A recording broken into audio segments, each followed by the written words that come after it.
बिस्मिल्लाहिर्रहमानिर्रहीम, अस्सलाम वालेकुम नाज़रीन कराम। मैं हूं मखदूम शहाबुद्दीन और आप देख रहे हैं मेरा फेसबुक और यूट्यूब चैनल।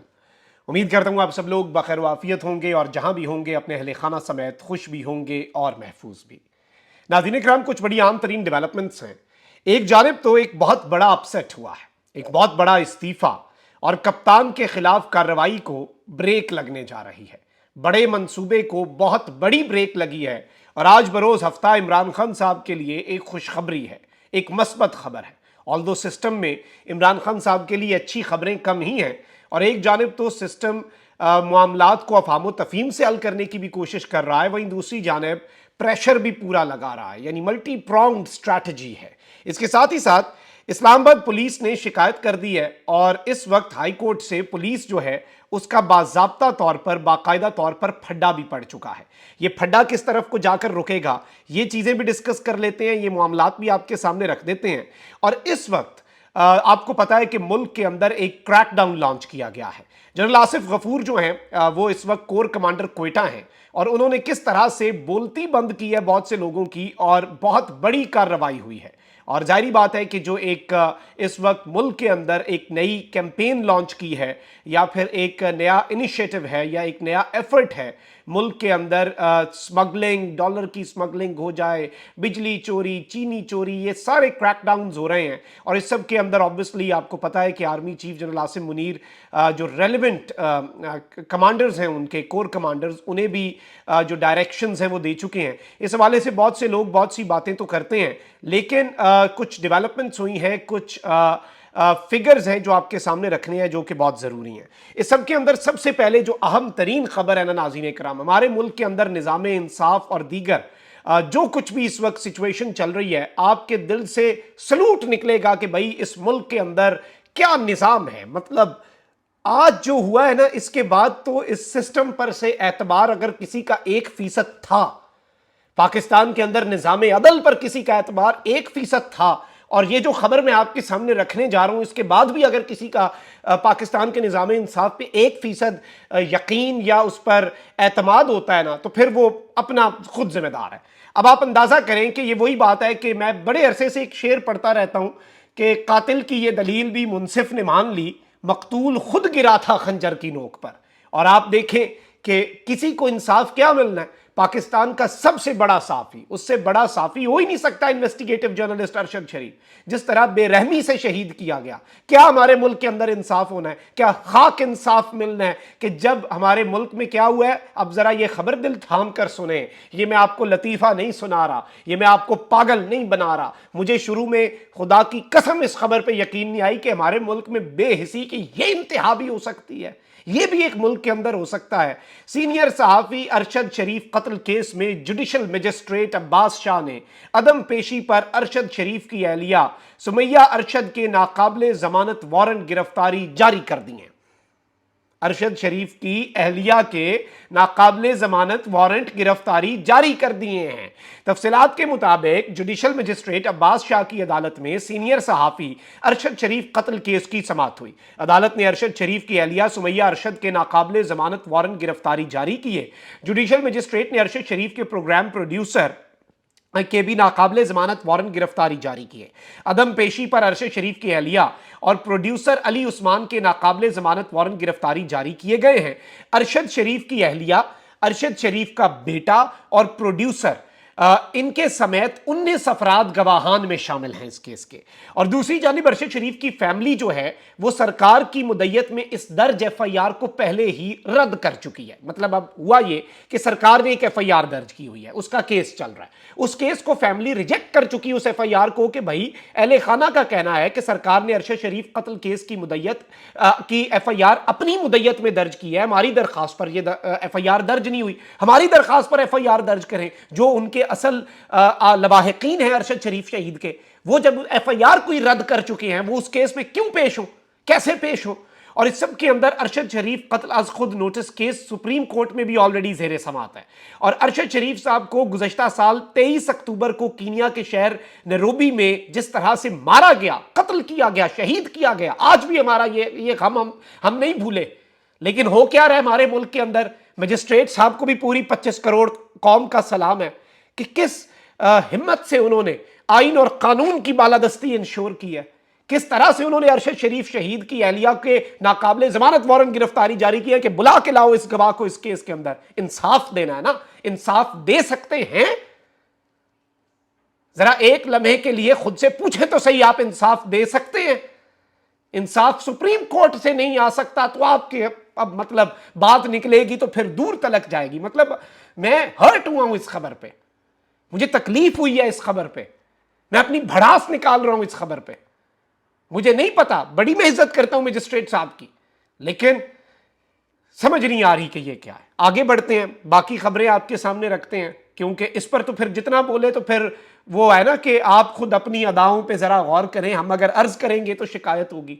सुप्रीम कोर्ट में भी जो आज खुद नोटिस हुआ, जस्टिस बंदयाल भी बड़े खड़ाक करते हैं और फिर वो खड़ाक आधे रास्ते में ही रुक जाते हैं। अरशद शरीफ कत्ल केस के अंदर सबको पता है, सुप्रीम कोर्ट के अंदर भी जो समाज चल रही है वो कैसे चल रही है और क्या कुछ हो रहा है। अब आगे बढ़ते हैं, खबरें कुछ और भी हैं और वो आपके सामने रखनी है। सबसे पहले नाज़रीन इकराम, आपको पता है कि हमारे मुल्क के अंदर एक क्रैकडाउन लॉन्च किया गया है और ये मस्बत चीज़ है। मैं ये बात हमेशा कहता हूं कि एक चीज़ बस इंश्योर करें, आर्मी चीफ का ये इनिशिएटिव है और चलें जो भी हमारे मुल्क के अंदर बेहतरी लाए। एक डिबेट है और एक सेक्शन है जो ये पॉइंट रेज कर रहा है कि ये इनका काम नहीं है, लेकिन मैं ये समझता हूं कि भाई हमारे मुल्क के अंदर जो भी बेहतरी इस वक्त हमारे मुल्क में जो निज़ाम है, निज़ाम तो है ही नहीं ना, सिस्टम है लेकिन सिस्टम नहीं है। लेकिन हमारे मुल्क के अंदर अगर कुछ बेहतरी आती है, किसी भी तरह से आती है, उस बेहतरी का तो खैर मकदम किया जाएगा। लेकिन एक चीज, एक इम्तिहान है, एक पैमाना है कि कानून मकड़ी का वो जाला ना बने जिसमें सिर्फ कीड़े मकोड़े और हशरातुल अर्श फंस जाएं और बड़े जानवर जो हैं वो उस मकड़ी के जाले को फाड़ के निकल जाएं। अक्रॉस दी बोर्ड फिर आपको क्रैकडाउन नजर आए। कुछ जगहों पे क्रैकडाउन भी हुआ, पेशावर में करेंसी मार्केट सील हुई और ये सब कुछ हुआ। अब वफाकी तहकीकाती इदारे ने केपी में हवाला हुंडी और डॉलर की स्मगलिंग के खिलाफ मौसर कार्रवाइयों के लिए 3 टीमें भी तश्कील दे दी हैं। बड़े क्रैकडाउन के तहत कार्रवाइयों के लिए टीमें तश्कील दी गई हैं और ये बहुत बड़े लेवल पर चीजें होने जा रही हैं। अब पिछले कुछ दिनों के अंदर आप देखें, 3 दिन पहले एक खबर आई कि कोयटा में चीनी की फी किलो कीमत 230 रुपए तक जा पहुंची थी। 2 दिन पहले नाज़रीन किराम खबर आई कि चीनी जखीरा अंदोजों के खिलाफ कोयटा में कार्रवाई की गई और एसी कोयटा ने चीनी जखीरा अंदोजी के खिलाफ ऑपरेशन किया। कीमत जो है वो 190 रुपए किलो तक नीचे गिर गई। और इस सब में एक और खबर आई है कि जिला इंतजामिया ने सरेआब रोड पर कार्रवाई के दौरान भारी मिकदार में चीनी बरामद की। 300 टन चीनी बरामद की गई है। स्मगल शुदा 5000 प्लास्टिक बैग के कार्टन और 1000 कैन ऑयल भी बरामद किया गया और बड़े पैमाने पर यह कार्रवाइयां हो रही हैं। मर्दान के अंदर भी यह कार्रवाई हुई है, लेकिन जिस तरह मैंने आपको अपने थंबनेल में बताया कि एक पूरा तबका मलामतिया है, एक ये पीडीएम के टोले के हामी सहाफियों का एक पूरा टोला है, आगे उनका भी एक टोला है जो कि जाहिर बात है कि अटैक शुरू कर देते हैं और इन्होंने कोर कमांडर क्वेटा जो है उनके ऊपर भी अटैक शुरू कर दिए स्मगलिंग और इन तरह की चीजों के अंदर, और लगातार उनका नाम ले लेके। लेकिन अब जो कार्रवाइयां हो रही हैं इसके बाद इनकी बोलती जरूर बंद हुई होगी और ऑब्वियसली ये प्रोफेशनल लोग हैं, अपना काम कर रहे हैं, जो उन्हें टास्क दिया गया उस टास्क को उन्होंने फुलफिल करना है और बहुत बड़ा चैलेंज है। और अगर ये चैलेंज पूरा हो जाता है तो कौम, जारी बात है, कौम को रिलीफ मिलना चाहिए, मुल्क के अंदर हालात ठीक होने चाहिए, इसके अलावा हमें और कुछ नहीं चाहिए। That's all we need. इसके अलावा और हमारा कोई मुतालबा नहीं है। और जारी बात है, रूल ऑफ लॉ हो, कॉन्स्टिट्यूशनल सुपरमेसी हो, सब अपने अपने आईनी दायरा कार के अंदर हों और मुल्क के अंदर मामलात और निज़ाम ठीक हो जाए, यही हर पाकिस्तानी की ख्वाहिश है। अच्छा, आगे बढ़ते हैं। और आपको पता है कि अब इस्लामाबाद पुलिस के अफसरान के खिलाफ तौहीन अदालत और इसके साथ जो डिप्टी कमिश्नर साहब हैं उनके ऊपर भी इस्लामाबाद पुलिस जो कि ट्वीट्स बहुत करती है और बेहतरीन अंदाज में अपना ट्विटर जो है वो मैनेज कर रही है। शहर इक़्तिदार के जराइम मैनेज होना हो, पॉलिटिकल केसेस मैनेज करना और ट्विटर मैनेज करना, क्लासेस लेनी चाहिए पूरी दुनिया की लॉ इन्फोर्समेंट एजेंसीज को इस्लामाबाद पुलिस से। अब इस्लामाबाद पुलिस ने ट्वीट किया और साथ हैशटैग भी ये डालते हैं बेहतरीन, hashtag police, hashtag Islamabad, hashtag ICP। अच्छा, लिखते हैं कि इस्लामाबाद पुलिस के अफसरान के हवाले से तौहीन अदालत कार्रवाई के मुतालिक खबरें। इस्लामाबाद पुलिस कानून को मलूज़े खातिर रखते हुए अपने फ़राइज़ सर अंजाम दे रही है। इस्लामाबाद पुलिस अपने अफसरान के शाना बशाना खड़ी है। इस्लामाबाद पुलिस हर किस्म के हालात का सामना करने की सलाहियत रखती है। इस्लामाबाद पुलिस के अफसरान को दिफा का बुनियादी हक नहीं दिया गया। इस्लामाबाद पुलिस इस हवाले से कानूनी चाराजोई कर रही है। IG इस्लामाबाद के हवाले से पहले भी इस तरह की बेबुनियाद खबरें नशर की गई। अफवाहों और गैर मुसद्दिका बयानात से होशियार रहें, कानून की बालादस्ती के लिए पुलिस से ताउन फरमाएं। चलें ठीक है, ये सारी चीज़ें जो कह रहे हैं और जो भी है, लेकिन ये एक तरह से कह रहे हैं कि जी हमें जो मौका है वो नहीं दिया जा रहा और अफसरान को दिफा का बुनियादी हक नहीं दिया जा रहा। यानी ये अदलिया के ऊपर जो आईजी पंजाब साहब ने नहीं जस्टिस अमजद रफीक साहब को कह दिया था कि आप तो पार्टी बन गए हैं, क्योंकि आप अपने जुडिशल ऑर्डर्स की तौहीन के ऊपर स्टैंड ले रहे हैं, तो आप तो पार्टी हैं ना, आपसे बड़ी पार्टी तो है ही कोई नहीं, फिर आप तो बायस्ड हो गए, आप स्क्रिप्ट के तहत नहीं चल रहे ना, इससे बड़ा और जुर्म क्या होता है, बैठे मुल्तान आप केसेस सुने वहां पर। तो आईजी साहब ने ठीक कहा था। तो वही अब इस्लामाबाद पुलिस का भी मौक़िफ़ है कि जी सही, हमें हक नहीं दिया जा रहा और हमें बुनियादी हक जो है हमारा वो भी नहीं दिया जा रहा। अच्छा, अब एक और बड़ी डेवलपमेंट हुई है और ये डेवलपमेंट इंपॉर्टेंट है। प्रोसिक्यूटर जनरल नैब जो है जस्टिस रिटायर्ड सैयद असगर हैदर, इन्होंने इस्तीफा दिया। और आपको पता होना चाहिए कि नैब इस वक्त बुशरा बीबी और इमरान खान साहब के हवाले से केसेस मनतकी अंजाम तक पहुंचे हुए हैं, तोड़ लगाए हुए हैं ना केसेस, मतलब इसमें छूटते हैं तो अगली गिरफ्तारी नैब की है। इमरान खान के खिलाफ नैब का Al Qadir trust 190 million pound scandal में रेफरेंस दायर करना लटक चुका है, क्योंकि prosecutor general NAB justice retired Syed Asghar Haider ने इस्तीफा दे दिया है।